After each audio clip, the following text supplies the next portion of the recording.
بسم اللہ الرحمن الرحیم۔ آج کی حدیث عن جابر رضی اللہ تعالیٰ عنہ، حضرت جابر رضی اللہ تعالیٰ عنہ راوی ہیں۔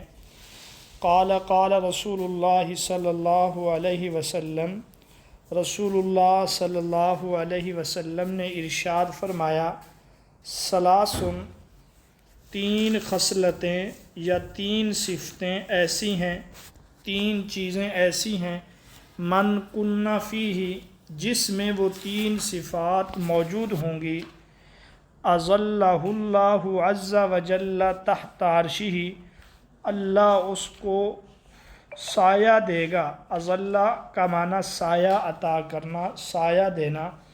اللہ پاک اس کو سایہ دے گا، کہاں پر؟ تحت عرشہ، عرش کے نیچے۔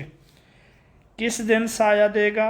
یوم لا ظل الا ظلہ، جس دن اس کے سایہ کے سوا کوئی سایہ نہ ہوگا، یعنی جس دن عرش الہی کے سایہ کے سوا کسی اور چیز کا سایہ نہیں ہوگا۔ جس میں تین خصلتیں ہوئیں وہ اس سائے اور عرش الہی کے نیچے ہوں گے۔ نمبر 1، الوضوء علی المکارہ، وضو کرنا ناگواری کے باوجود۔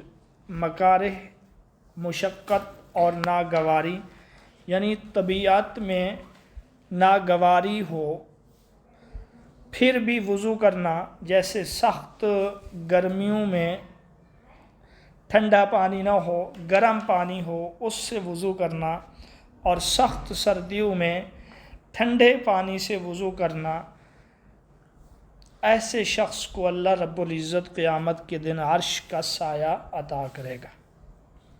دوسرے نمبر پر، والمشی الی المساجد فی الظلم، ظلم کا معنی یہاں پر ہے اندھیرا۔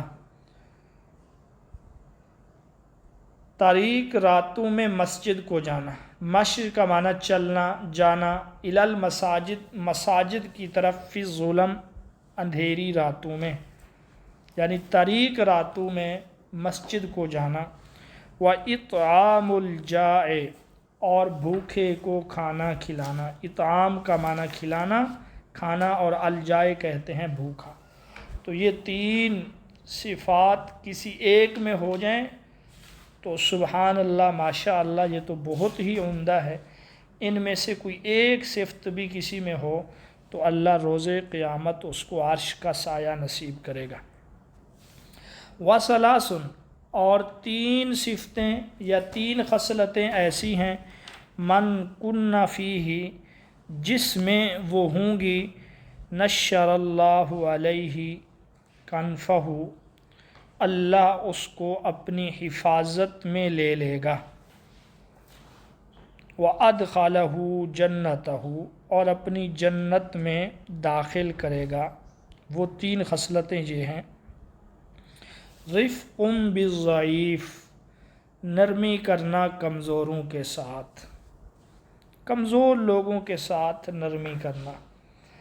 ہمارے ہاں یہ ہوتا ہے کہ ہم سخت لوگوں کے ساتھ نرمی، اور جو کمزور لوگ ہوتے ہیں ان کے ساتھ سختی کرتے ہیں، اور کہتے ہیں کہ کسی امیر کو دیکھ کر، کسی غریب کو دیکھ کر آپ کا پارا ہائی ہو جائے، اور کسی امیر کو دیکھ کر آپ نرم پڑ جائیں، تو آپ کو یہ بلڈ پریشر کا مسئلہ نہیں ہے، بلکہ یہ آپ میں بغیرتی ہے۔ تو رفق بالضعیف، کمزور لوگوں کے ساتھ نرمی۔ جو پہلے سے کمزور ہے اس کو سختی دکھا کر آپ کیا کریں گے؟ سختی دکھائیں تو سخت لوگوں کو جا کے دکھائیں۔ وَشَفْقَةٌ عَلَى الْوَالِدَيْنِ، اور ماں باپ کے ساتھ شفقت و محبت سے پیش آنا، بالخصوص جب وہ بڑھاپے میں ہوں۔ وَإِحْسَانٌ إِلَى الْمَمْلُوكِ، اور اپنے غلاموں اور خادموں کے ساتھ اچھا سلوک کرنا۔ احسان کا معنی بھلائی کرنا، عمدہ سلوک کرنا۔ مملوک کہتے ہیں خادم، غلام۔ اس سے مراد آپ کے ماتحت بھی ہو سکتے ہیں، آپ کا ملازم بھی ہو سکتا ہے، ان کے ساتھ بھلائی کرنا۔ تو جس میں یہ 3 صفات ہوں تو ماشاءاللہ سبحان اللہ، ان میں سے اگر کوئی ایک صفت بھی موجود ہو تو اللہ رب العزت اس کو اپنی حفاظت میں لے لیتا ہے اور اس کو جنت میں داخل کرے گا۔ اللہ سے دعا ہے کہ یہ تمام عمدہ صفات ہم میں سے ہر ایک کی زندگی میں ہوں۔ اللہ پاک عمل کی توفیق عطا فرمائے۔